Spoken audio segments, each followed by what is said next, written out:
Hey everyone, it's Ivan, KipAtcher.com, here to talk about pacifism, violence, and outsourcing. While those seem completely unrelated, keep an open mind, come with me on this journey. Let's go ahead and start with, what is a pacifist? Pacifist is someone who will not use violence in any situation, or for that matter, have others use violence on their behalf.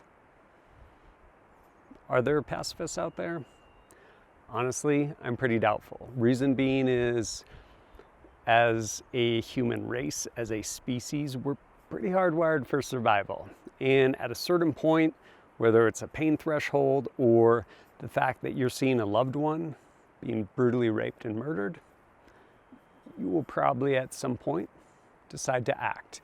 In which case, you will probably act out with violence in preservation of your life or someone else's life.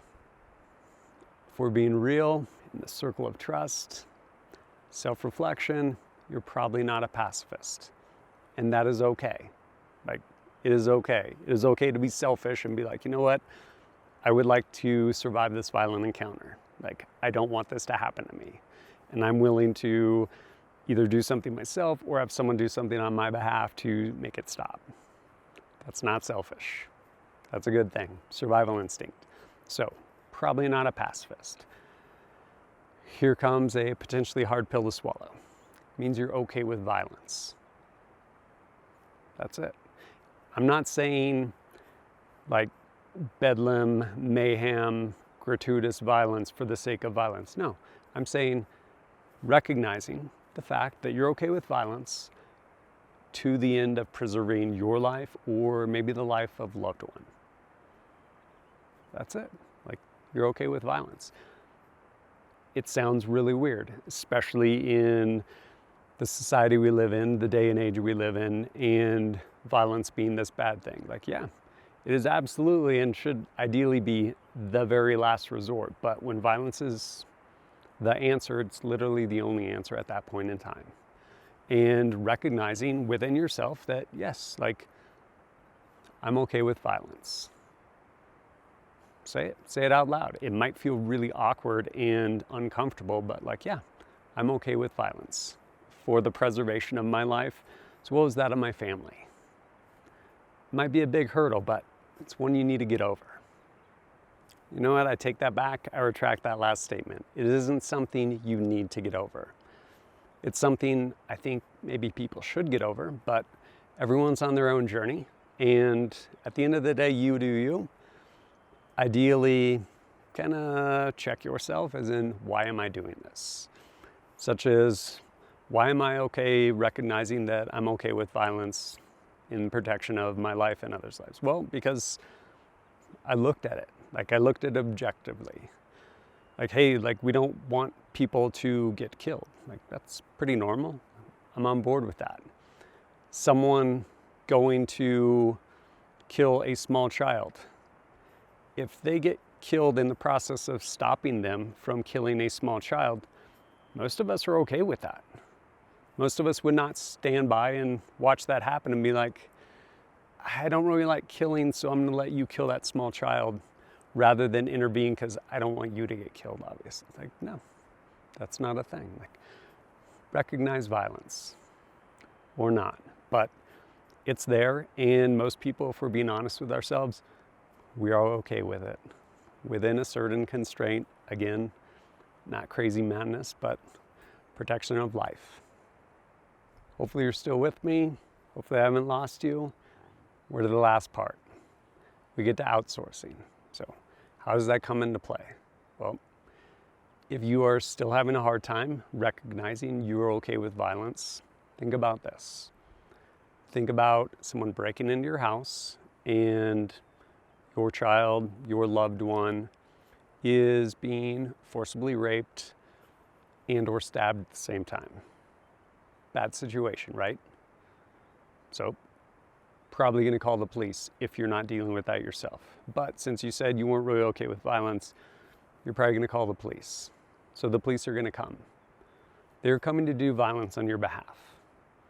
You are knowingly or unknowingly inviting them to do violence to stop that act of violence in protection of yourself as well as your loved ones. So at the end of the day, yes, like you are okay with violence. When the police come, acting out their duties, hopefully according to what their actual duties are, there is room for violence, escalating on up to include the use of lethal force, which can end up with someone dead. So someone's doing it on your behalf. If you don't actively do some sort of training to hopefully prepare yourself to deal with an unfortunate situation, and not only training, but actually have the tools available. If you have training and no tools, it's better than nothing, but at the end of the day, you still need tools. So training and tools. And the other part of it is mindset. The willingness piece that comes with these is often harder to grasp than the skill portion. There's a big willingness there. And it's something that ideally is recognized and trained, drilled, like gotten into you before you potentially deal with a unfortunate, violent situation. Bring any of this stuff up.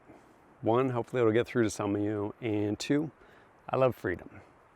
I do. And this is a small little missing component that seems to get left out a lot of times, either actively ignored, maybe forgotten, but responsibility. Responsibility for oneself.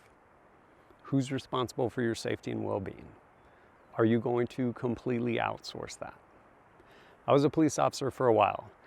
I can't say I stopped like all these crimes because honestly it's unknowable. But I will say I went and took a lot of reports for stabbings, lady that got shot in the face, bled out on center console. Yeah, like, sorry, I wasn't there in time. I wasn't. And there is no obligation. The police, by law, are not obligated to risk their life in order to come defend yours. It's not a thing. There's great officers out there that will go above and beyond, and they will do that, but they're not compelled to. Like, yes, that is their profession, and you would think that would kind of be it, but like, no, that's not a thing.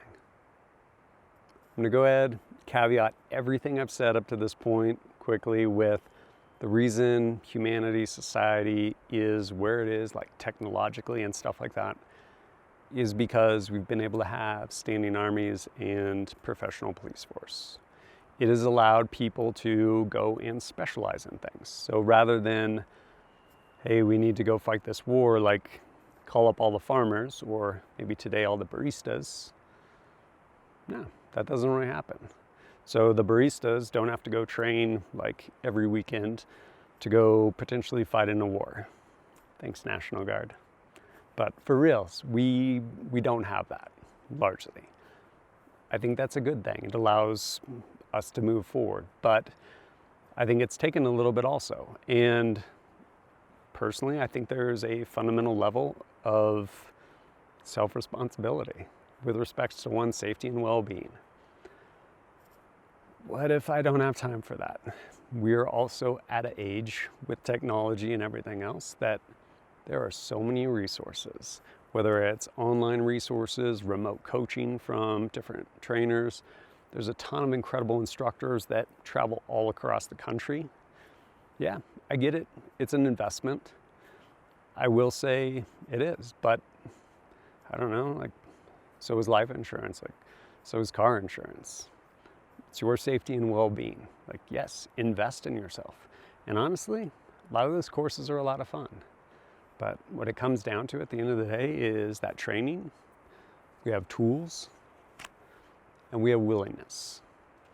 And if all of those aren't your thing, and you want to completely outsource your safety, you're absolutely free to do that. You are.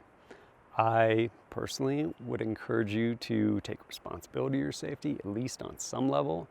and seek out some training, tools, and maybe work on that mindset. Pretty much paves the way for freedom.